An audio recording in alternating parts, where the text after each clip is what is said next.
खबर रांची से है, जहां विश्वास की किरण के बैनर तले सामूहिक विवाह होटल तृष्णा में संपन्न हुआ है, जिसमें 5 गरीब परिवारों के गरीब बच्चियों का सामूहिक विवाह कराया गया। बच्चियों का कन्यादान समाज सेविका किरण पांडे ने की। बता दें, विश्वास की किरण की संचालक समाज सेवी किरण पांडे विगत कई सालों से ग्रामीण सुदूर इलाकों में जहां पर गरीब असहाय लोगों अपनी बेटियों की शादी नहीं करा पाते, उन लोगों की शादियां किरण पांडे ही करवाती है और शादी सारे विधि विधान से पूरी सनातन धर्म से करवाती है और सारे खर्च बिना किसी मदद के अपने खर्च पर करवाती है। विश्वास की किरण संस्था के द्वारा बेटियों का गहना, घर में रोजमर्रा की जिंदगी में उपयोग होने वाले बर्तन, ट्रॉली बैग, बेड, बिछावन के साथ जरूरती सामान भी दिया जाता है। किरण पांडे ने बताया कि उन्हें कोई सरकारी मदद नहीं मिलती, फिर भी विगत कई वर्षों से अपने खर्चों से वे सामाजिक कार्य करवाती आ रही है, जैसे महिला सशक्तिकरण, उनका रोजगार कैसे मिले, उनको ट्रेनिंग भी करवाती है। इस संगठन के तहत महिला को आर्ट क्राफ्ट, सिलाई कढ़ाई, मेहंदी लगाना, ब्यूटिशियन, मेकअप, अनेक प्रकार की ट्रेनिंग, जिससे महिला अपने पैरों पर खड़ा हो सके और उसको रोजगार मिल सके, ये मकसद है, जिसके चलते विश्वास की किरण संस्था लगातार कार्य कर रही है। खबर रांची से है, जहां राजधानी रांची की पुलिस ने रातू थाना क्षेत्र के नया टोली निवासी जमीन कारोबारी जीतू लिंडा के घर पर फायरिंग मामले का खुलासा करते हुए आधा दर्जन आरोपियों को गिरफ्तार किया। बताया जा रहा है कि 25 लाख रुपए रंगदारी देने से इनकार करने पर अपराधियों ने घर पर फायरिंग की।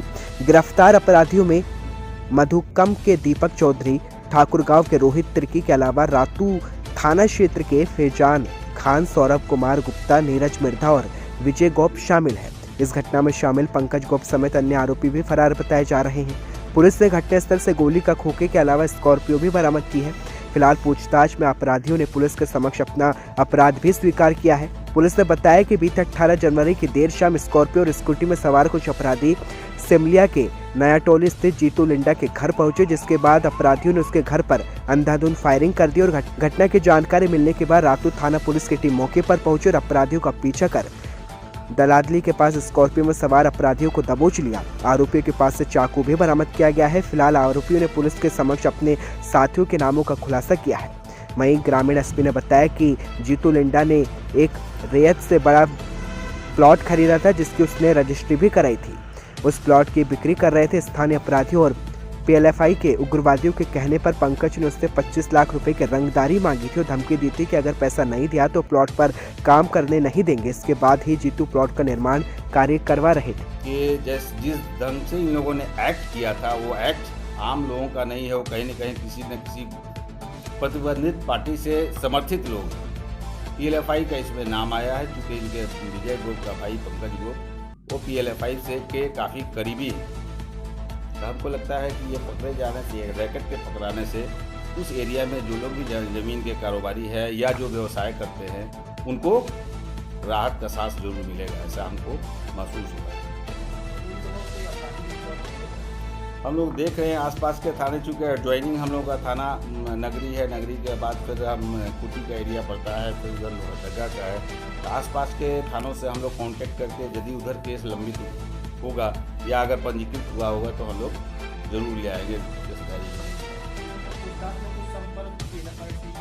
ये विजय गोप का भाई पंकज है, वो तो है ही, मैंने बताया ही है कहीं न कहीं। और पीएलएफआई के किस हद तक, किस रैंक तक के लोगों से इनका आदान प्रदान है या उनसे संपर्क है, ये जांच के बाद ही स्पष्ट होगा।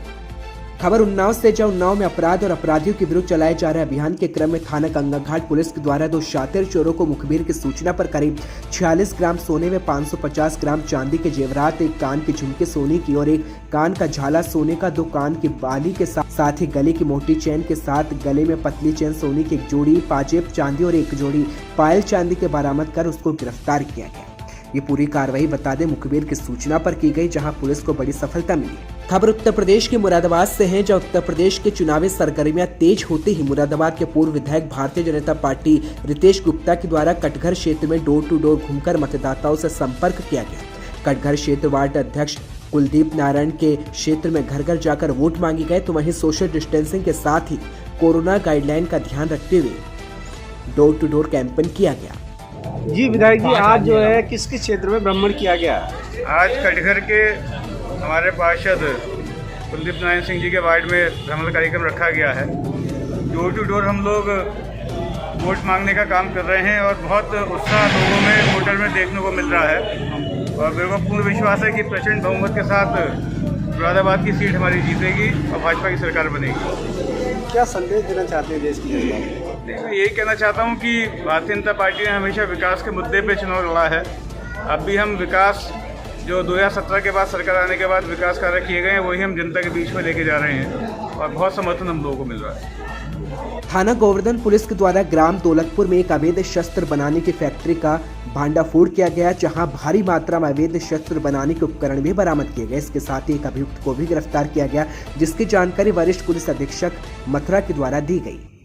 आगामी विधानसभा चुनाव 2022 को सकुशल संपन्न कराने के लिए, शांतिपूर्वक व भयमुक्त वातावरण में संपन्न कराने के लिए लगातार अपराधियों व अपराध के खिलाफ एक स्पेशल अभियान जनपद मथुरा में चलाया जा रहा है। इसी अभियान के तहत एक शस्त्र फैक्ट्री का खुलासा थाना गोवर्धन में किया गया है। सीओ गोवर्धन की सुपरविजन में चले इस ऑपरेशन में एक व्यक्ति साहुन पुत्र इनायत अरेस्ट हुआ है, जिसके कब्जे से 8 तमंचे, 4 बंदूक व 13 कारतूस बरामद हुए हैं और शस्त्र बनाने की भारी मात्रा में सामग्री बरामद हुई है। पूर्व में भी यह व्यक्ति इन गतिविधियों में सम्मिलित रहा है और इसके ऊपर अभियोग पंजीकृत हैं। इसको अरेस्ट करके जेल भेजा जा रहा है। जनपद के अन्य थानों में भी ऐसे अपराधियों की गतिविधियों पर नजर रखी जा रही है और ऐसी आपराधिक गतिविधियों में लिप्त व्यक्तियों के ऊपर कठोर कार्रवाई करने के निर्देश दिए गए हैं।